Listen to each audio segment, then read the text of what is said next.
parte del conjunto estructural de la albañilería confinada, en este video veremos arriostres y la losa aligerada. Ya en anteriores videos fuimos detallando sobre la cimentación y los muros. Ahora pasaremos a los arriostres, quienes confinan el muro, y la losa aligerada, que son cada nivel de una estructura. Entonces, como parte de los arriostres tenemos las columnas y las vigas soleras. Para que el trabajo antisísmico que desarrollan los muros portantes sea el adecuado, es importante que los muros estén totalmente confinados, simplemente rodeados por columnas y vigas soleras, y estos deben ser obviamente de concreto armado. Como se puede ver en la figura 37, podemos ver la columna de amarre a los extremos del muro y en la parte superior a la viga solera, la cual confina. Esto es albañilería confinada, tiene que estar poco constituida por el muro, columnas y viga. Ahora, las vigas se hacen generalmente del mismo espesor de los muros, obviamente como el muro de ladrillo tenemos que tener en cuenta si está elaborado en soga o cabeza. El área de su sección y su refuerzo deben ser calculadas según la intensidad del trabajo que realiza el muro y según la separación entre columnas. Por eso es muy importante tener en cuenta el diseño estructural de nuestra casa. Como ya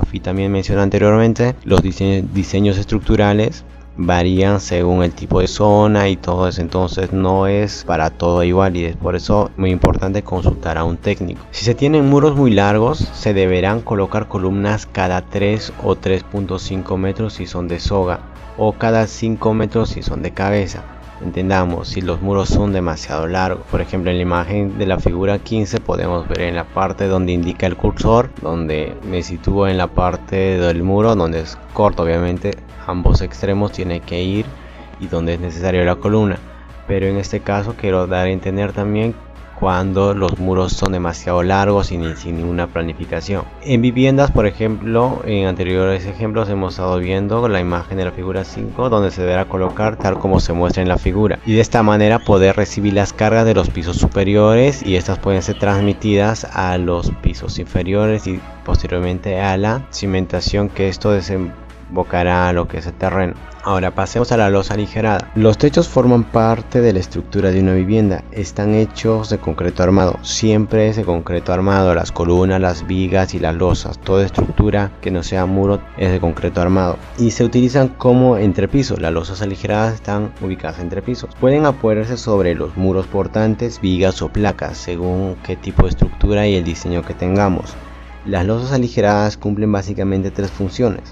Primero, que es transmitir hacia los muros o vigas el peso de los acabados, su mismo peso, el peso de los muebles o de las personas. En este caso, simplemente transmitir las cargas de los acabados de la estructura, que se componen las cargas muertas, cargas vivas. Cargas vivas son los objetos o elementos que están en constante movimiento, como ejemplo podemos poner a las personas. Las cargas muertas se definen por elementos que están por periodos largos de tiempo en un solo lugar. Segunda función es transmitir hacia los muros las fuerzas que producen los terremotos, como se pueden ver en la imagen 11, en la figura 11, en los efectos que produce un terremoto, ya sea en forma horizontal, vertical, en el eje X, en el eje Y. El sismo sabemos que no tiene un sentido de movimiento predeterminado, entonces puede moverse en cualquier dirección que se produzca. Y por último, unir los elementos estructurales.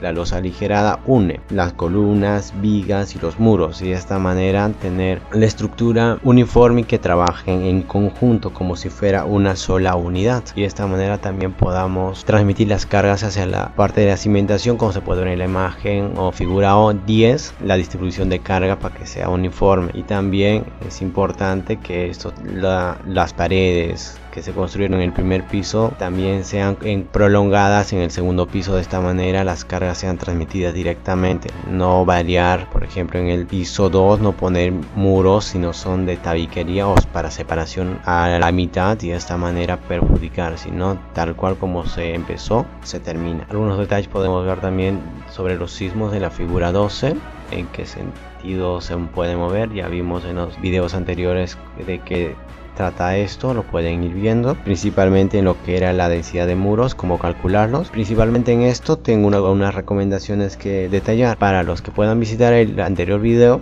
las recomendaciones sobre las densidades de muros son: no se incluyen en los cálculos a los muros que tengan una longitud menor a 1.20 metros. 2. Los muros que no estén conectados a los techos, por ejemplo en lo que es para separaciones o crear, por ejemplo tipo oficina, supongamos, ¿no? Pero de mediana altura, estos no están conectadas a los techos, entonces eso en el cálculo no se considera.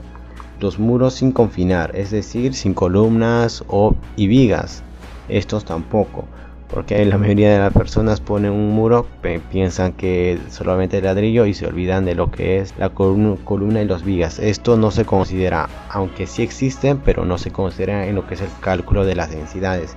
Y por último, a los tabiques. Bueno, lo que es tabique también ya se detalló, entonces no se considera. ¿Por qué? Porque estos muros no le dan fortaleza a la vivienda, esto principalmente en lo que es un evento sísmico. Y por último pasamos a lo que son los últimos detalles, como para cumplir a cabalidad de estas funciones la losa aligerada debe tener en cuenta las siguientes recomendaciones con relación a las losas aligeradas. Específicamente nos situamos en la figura 16, que en la figura 15 también tenemos como una referencia, pero principalmente en la figura 16. 1. Deben ser iguales en todos los pisos, como se puede ver en la sección donde dice evitar. El primer piso empieza, supongamos que la losa en forma L, en la azotea termina con una forma escalonada, entonces no hay una uniformidad. Ahora 2. Como máximo el largo debe ser igual 3 veces el ancho. Si el ancho es de 10 metros como ejemplo, el largo debería ser 30 como máximo. Y por último, las aberturas para las escaleras no deben ser excesivas ni en número ni en tamaño, y de preferencia deben estar ubicadas en la zona central. Obviamente no exageremos en dejar espacios para las escaleras, sino solamente lo adecuado y también correspondiente a lo que es el diseño estructural. No estoy para decirles tanto debe ser o tanto nada más deberían dejar, pero todo esto corresponde a lo que es tu diseño estructural, donde tú determinas cómo quieres tu estructura y de esta manera pueda ser estable. Yo te puedo dar alguna recomendación aquí, pero tú lo empleas siguiendo estas recomendaciones. Bueno, se están dando algunas recomendaciones generales, pero específicamente no te puedo detallar. De esta manera podamos cometer un error estructural ante un sismo y de esta manera evitemos esta. Y lo mejor es buscar a alguien que nos lo diseñe y de esta manera evitar cualquier contratiempo, cualquier desastre que pueda ocurrir a futuro.